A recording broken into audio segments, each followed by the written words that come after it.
All right, this is Ahmed Ozer from Western Kentucky University. Before I start, I would like to thank to Pauline and George for organizing this special session. And I'm very honored to speak to this wonderful crowd. I also checked the other talks, and they're wonderful. So there's a lot of good stuff going on here.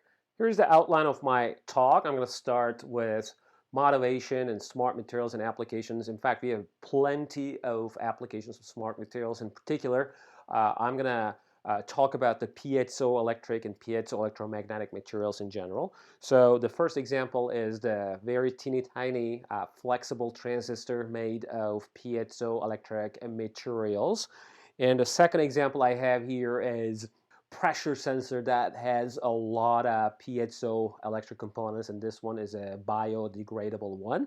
And we have a shoe design that they use a piezoelectric layer in the sole together with its battery. So when you walk, you essentially generate energy because piezoelectric materials produce energy when you apply mechanical forces on it. And you also have active mirrors. These are future generation of space telescopes, and you have active piezoelectric layers in the stack. And also we have the smart trail, and at key locations there are piezoelectric materials embedded underneath. And when you just run on it, and then the piezoelectric materials harvest that energy, and you can use that energy to light the park. As you see that there's a lot of designs here, and most of these designs use partial differential equation models to describe the vibrations on them. But in practical applications, engineers use chips, and that's a finite dimensional world, so you have to discretize the PDE to an ODE to work with, or even a set of equations to work with. And at the end of the day, when you reduce PDEs, you will have a lot of problems coming along with that. Then as mathematicians, we have to tackle with them. Next, I'm going to define linear PD models of elastic and smart beams, and this could vary from one layer to multi-layer beams.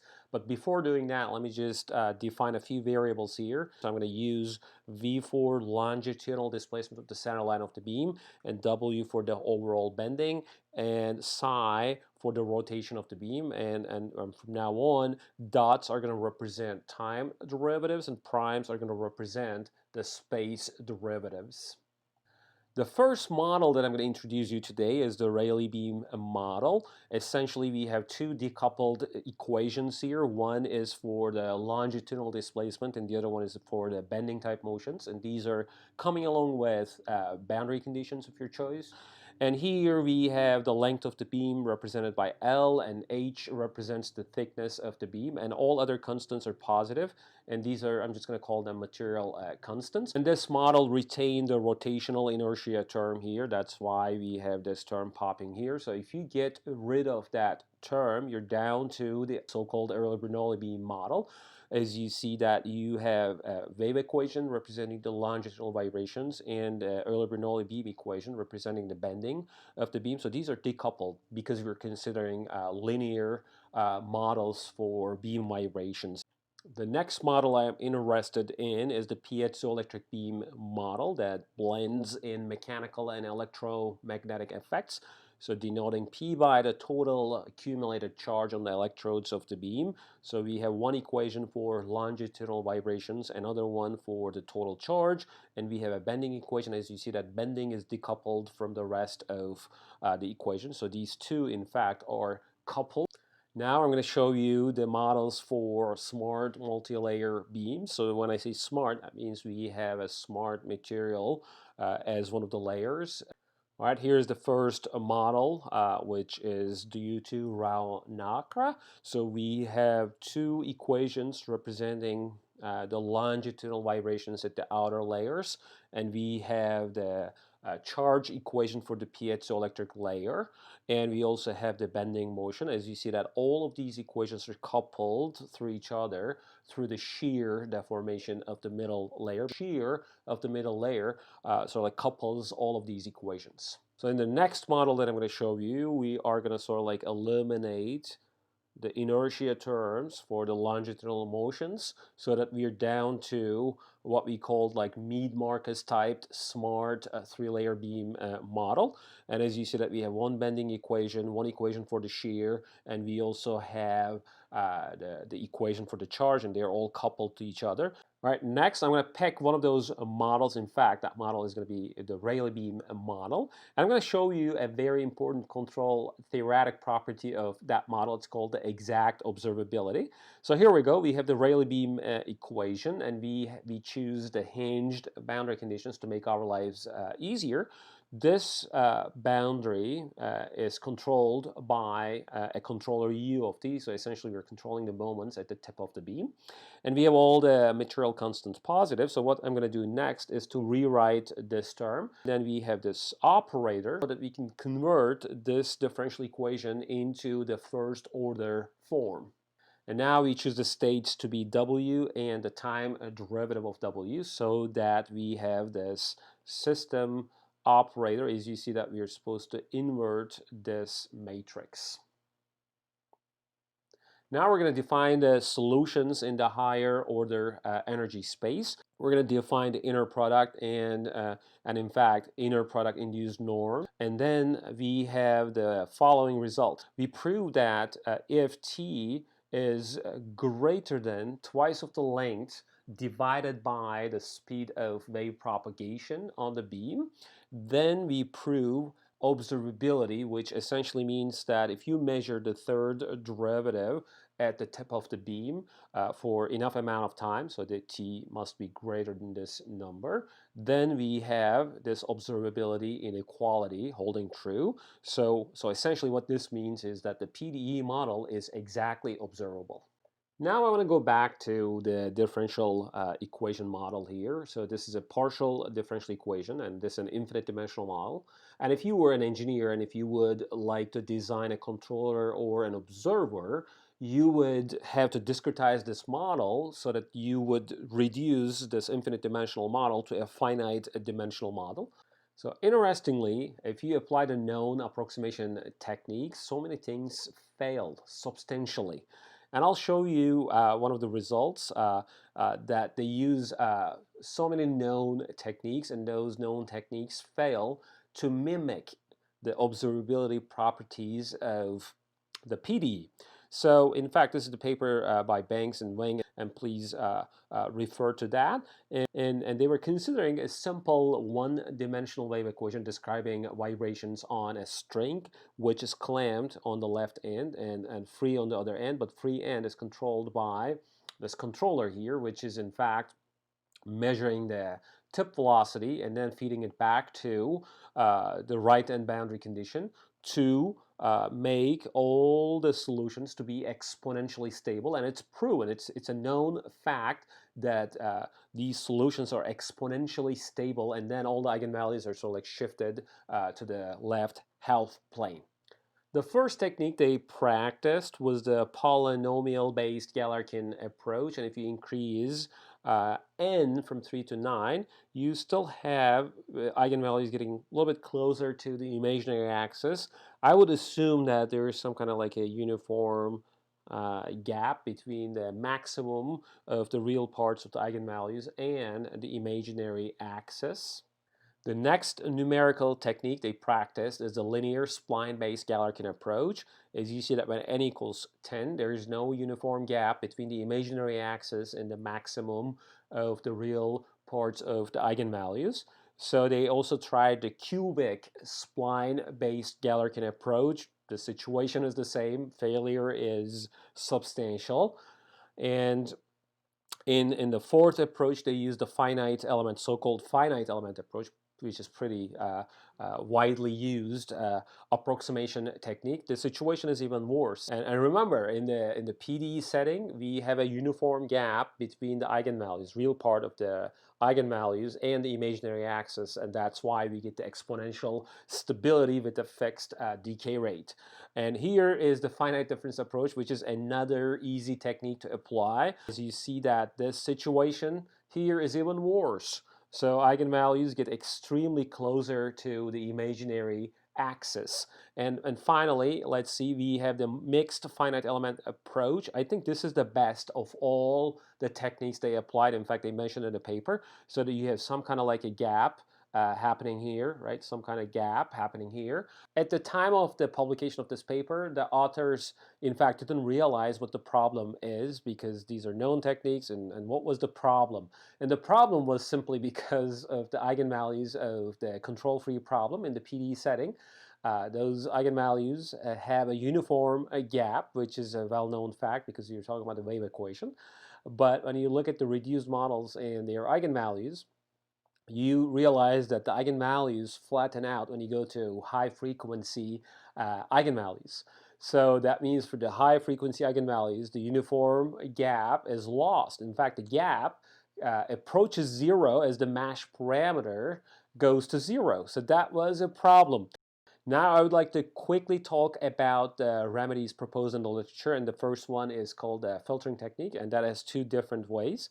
And in the direct filtering technique, you just cut off the high frequency eigenvalues starting from a threshold number that you pick, and then you discard the high frequency ones and you continue with the leftover eigenvalues and eigenvectors. And if you want to work with higher frequency eigenvectors just because you're interested, you can let the mesh parameter go to zero. You can have more eigenvalues in the list, and then you cut off from the higher numbers. So that's what the direct Fourier filtering is about. And I'm going to also talk about that and the results that I'm going to use today. And in the indirect filtering, you essentially add a viscosity term to the PDE with a mesh parameter in front. And when you let the mesh parameter goes to zero, so essentially viscosity term helps stabilize the solutions and in fact mimic the solutions of the PD problem. And then as h goes to zero, essentially that term disappears and you have a good convergence result happening. You also have a mixed finite element, which is pretty good in fact, and there are some researchers worked on that. There's a two-grid algorithm, and there's also a paper just came out that uses the finite difference method without filtering, without viscosity term or without Fourier filtering. And that's an interesting paper. You can check that out. And the rest of the talk, I'm going to choose this technique applied to the beam equation, and we also get a uniform observability as the mesh parameter goes to zero. Now we're going to use the semi-discrete finite difference approximations, and for that reason we're going to split the interval 0L into sub-intervals, and we're going to call the endpoints to be the nodes x0 through xn plus 1. And at each node we're going to approximate the solutions by using the W sub I type notation here. And just because we have a fourth order differential equation, we need to define fictitious points here. One is xn plus 2 and the other one is x sub minus 1, because we have two second order boundary conditions and they have to be defined. So for that reason we define these points to be asymmetric. So this is sort of like the necessity for hinged boundary conditions. So now we are approximating the second and the fourth derivatives by using the central differences, so that we have a system of differential equations with homogeneous boundary conditions on the left and right end, together with the asymmetric boundary conditions. What we want to do is to come up with the eigenvalues of this system, but to achieve that first we need to solve an auxiliary eigenvalue problem, which is in fact, you know, this negative second derivative operator approximated by the central differences. So we first solve this eigenvalue problem. In fact, if you want to write that in the matrix form, and you are looking at the eigenvalues of tri-diagonal symmetric matrix. And this matrix is a positive definite matrix, so you can list the eigenvalues from lambda 1 through lambda n. It turns out that we can list the eigenvalues and eigenfunctions of AH explicitly, analytically. So eigenvalues follow this form and eigenfunctions follow sign type form, which is pretty much expected because the original problem, the PD problem, has sign type eigenfunctions. So now we're letting this vector to be our state, W1 through Wn, and we convert the discretized Rayleigh beam equation to this form. And next we're going to try coming up with eigenvalues of this boxed matrix here.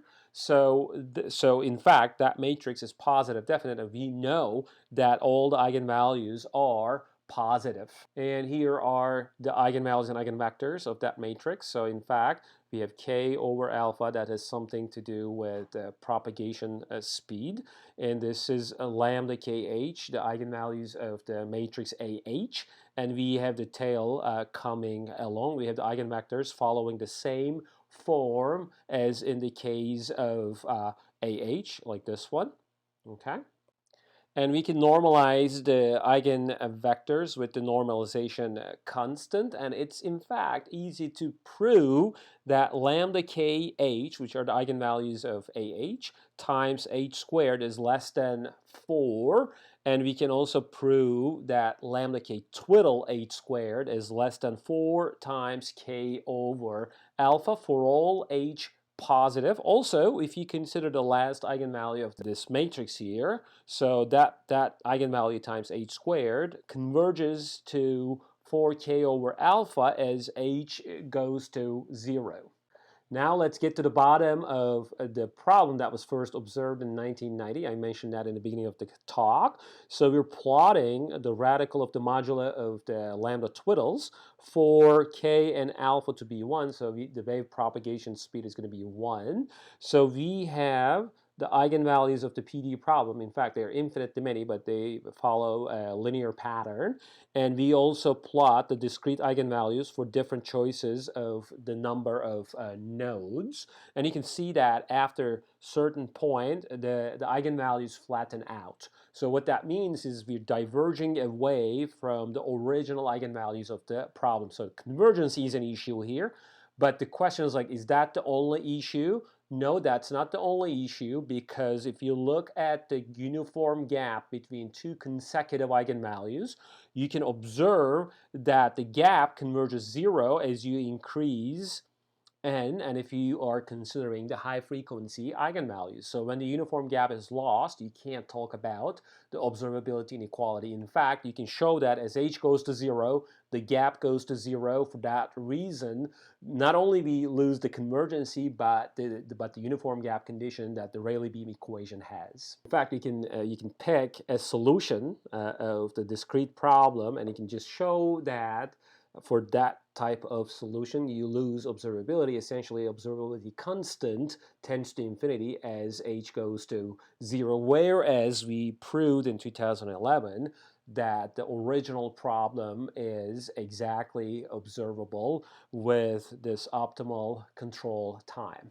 This result shows that we proved the lack of observability of the discrete model because we simply applied the finite differences blindly, and whereas the original problem is exactly observable. Now let's filter the high frequency eigenvalues and eigenvectors, because these were the ones causing the lack of observability. So here is gamma, our filtering parameter. It's in between 0 and 4, and we consider filtered solution. So essentially you fix gamma to a value between 0 and 4. Essentially whatever gamma is, you're going to keep certain number of eigenvalues.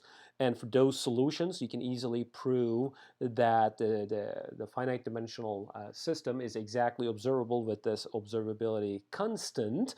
Here, notice that the observability constant depends on the filtering parameter, and in fact, the observability time also depends on the filtering parameter. So we can actually have some experiments here. So we can choose gamma to be 3 for n equals 50. So that means we're going to retain only 33 eigenvalues. And if you are choosing n to be 100 and gamma still to be 3, so the cutoff is done at 66. So we, in fact, keep the first 65 eigenvectors. So if you want to keep high frequency eigenvectors in your solution, so that means you need to increase n, and you need to choose gamma in between 0 and 4 to retain those high frequency eigenvalues and eigenvectors. And now we apply this strategy for the Meade Marcus beam that I showed you earlier, and we got some interesting results. But in fact, this is the electrostatic version of the Meade Marcus beam equations. So we have this elliptic equation, and we have the beam equation. You have the CP and B matrices coming along. You're able to represent the eigenvalues analytically, and as you see, that lambda k squared pops here again. Lambda k squared is sort of like the eigenvalues of the fourth order central difference operator. And we have B, C, and P matrices popping here. And if you're interested, B, C, P parameters are related to the design of the three-layer Meade Marcus beam. At this moment, I showed the lack of observability and the observability result through the filtering technique that I just showed you. But now it's the problem of choosing the design parameters optimally. So I'm trying to solve an optimization problem currently, which is going to be another discussion added to the end of this paper, which is already preprint. All right, here is the Wolfram's demonstration project, which is already available at Wolfram's website. So this one is specifically for Rayleigh beam and Euler-Bernoulli beam, and for your reference, we have another one for the wave equation and the boundary damping with that. We also use the filtering technique for that. And this demonstration project is more about the design of the feedback controller by using the observation. So it's very connected to what we have been doing so far. But we're using a different type of filtering. In fact, we added a viscous damping type filtering to the equation to suppress the vibration. So just so you know, this is sort of like a representative example. And we also have a demonstration project where we have the direct filtering, but I think this one is already available, so I wanted to present this one. So here we have the Rayleigh beam or Euler-Bernoulli beam. You can just sort of like pre-select that. And we have the filtering either 0 or 1. And we have n to be the number of nodes in the discretization. As you see that we have 20. We already have filtering 1, so we're talking about the filtered solutions in the next simulation. And we have the viscous damping, and we have no boundary damping for the time being. And we have the normal mode displacement. We got the 15th eigenfrequency mode as the starting point, as the initial condition, without the initial velocity. So let me just start the demonstration. With the viscous damping, we have a really fast decay. Now we are going to choose another version of this. So we have the filtering, and this time we have the boundary damping. We have a pretty fast decay as well. And the next is that we remove the filtering. All right, we remove the filtering. We still have the boundary damping just for you to see the difference between filtering and non-filtering. So essentially the solutions are not really decaying to 0. 20, n equals 20, and I got the 20th node, very last eigenfrequency mode as the initial condition. Let's see what's going on here. So as you see that we have the filtering on right now, and we have the exponential decay of the solutions, even for the highest frequency solution. All right, so as I said, feel free to download these demonstration projects from the Wolfram's website. As long as you cite our work in your research, if you ever use them, we really appreciate, because there's a lot of effort coming from my students supported by NSF grants. So we totally appreciate if you recognize this work. Here are the other ongoing research problems. These two is sort of like immediate. One is with my master's students, Wilson, on piezoelectric beam and how to apply the finite difference technique with the filtering. And the other one is about the three-layer structure. And we have some other projects going on, especially in the continuous setting, like fractional damping and nonlinear beam models. And we also have piezo magnetic designs where you use current type controller rather than voltage. So we're trying to work on these models too. And as well, we are currently working on developing Wolfram demonstration projects. We got an NSF funding for that, and there's a lot of students working in that direction currently. And thank you very much for your attention. I can pick up questions if there is any.